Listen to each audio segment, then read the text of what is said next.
I now give the floor to the permanent representative of St. Vincent and the Grenadines.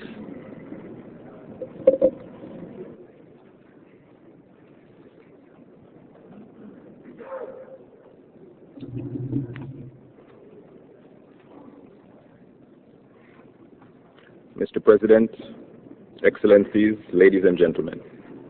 The St. Vincent and the Grenadines aligns itself with the statements made by Barbados on behalf of the Caribbean community and by Cuba on behalf of the non-aligned movement. Mr. President, according to our charter, the Security Council has the, quote, primary responsibility for the maintenance of international peace and security.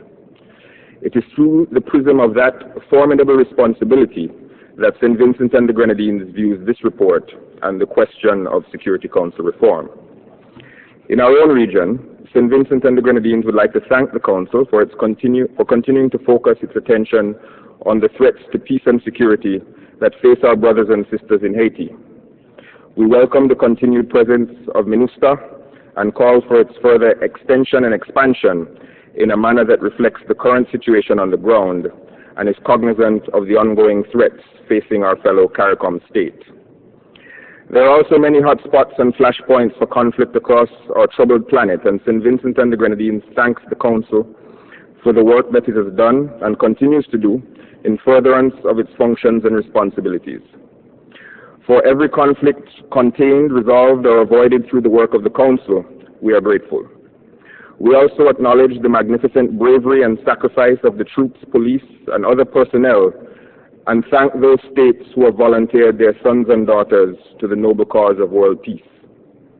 However, it is the nature of the Council's work and mandate that its shortcomings and failures will attract more attention than its successes.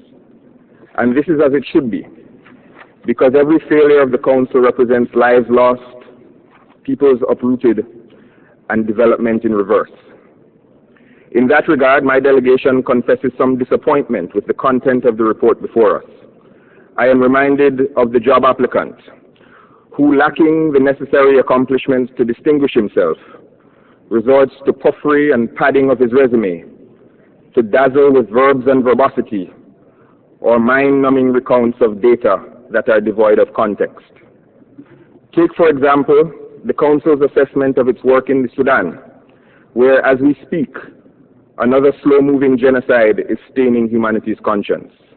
On pages 14 to 17 of the report, my delegation learned that the Security Council condemned in the strongest possible terms, expressed strong concern, expressed deep concern, expressed serious concern, considered reports, heard briefings, adopted statements, took note of developments, exchanged views, and extended the mandates of existing ineffective missions and panels of experts, essentially perpetuating an unacceptable status quo. But what did the Council actually do to stop people from being massacred? Is this what we meant by never again? An endless stream of impotent statements and interminable hand-wringing is of no comfort to the murdered innocents in Darfur, and is a stark failing of the Council to fulfill its mandate. Similarly, regarding the situation in the Middle East, including the Palestinian question, we learned from the report that, quote, the Council was not able to reach the unanimity needed for it to take any action during the current 12-month reporting period, despite the 7 attempts that were presented by different delegations in due course, unquote. The Council was also limited to merely reviewing the situations in Kenya and Zimbabwe, apparently since, quote, neither situation is a formal Security Council agenda item. These failings, and many others, speak to both the absence of the requisite political will and the structural inadequacies of the Security Council.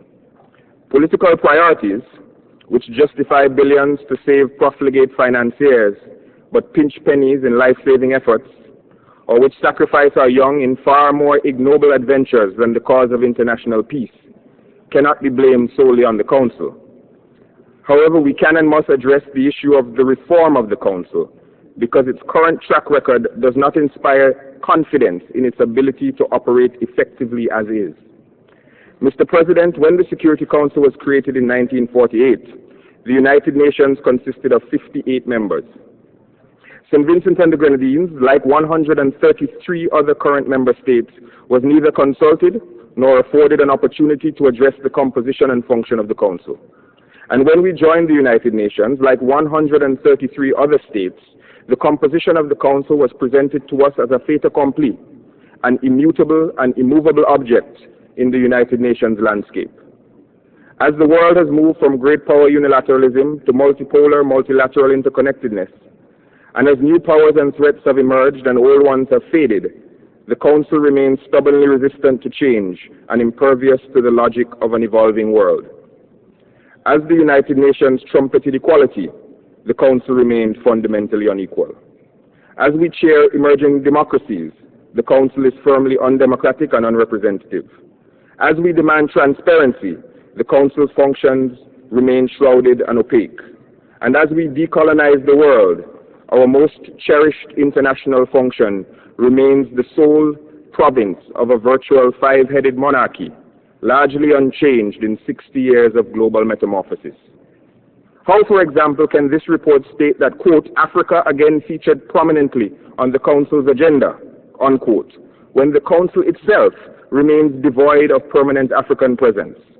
Surely, Africa deserves appropriate membership on a body so often preoccupied with the continent, quite apart from the undeniable overarching logic of equitable representation and developmental representation.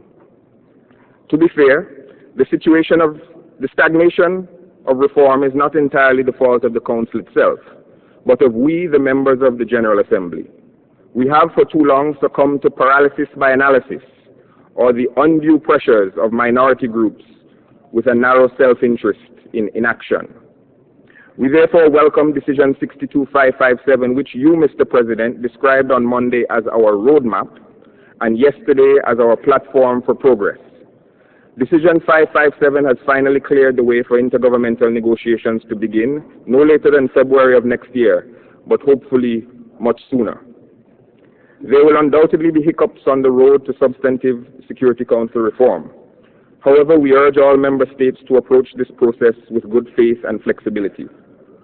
Mr. President, yesterday you again placed at the fore your noble imperative of, quote, a more democratic United Nations where every country counts, unquote.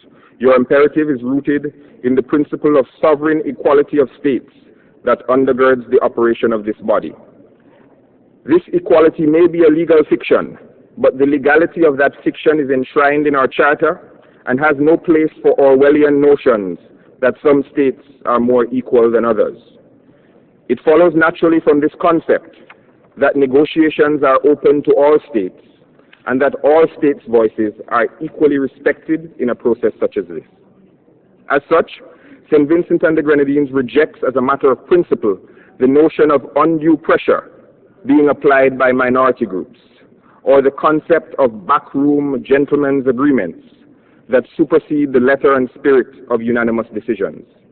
Similarly, we repudiate the concept that we must somehow avoid voting on the substance of Security Council reform, lest influential members of a small minority question the credibility of a reformed council.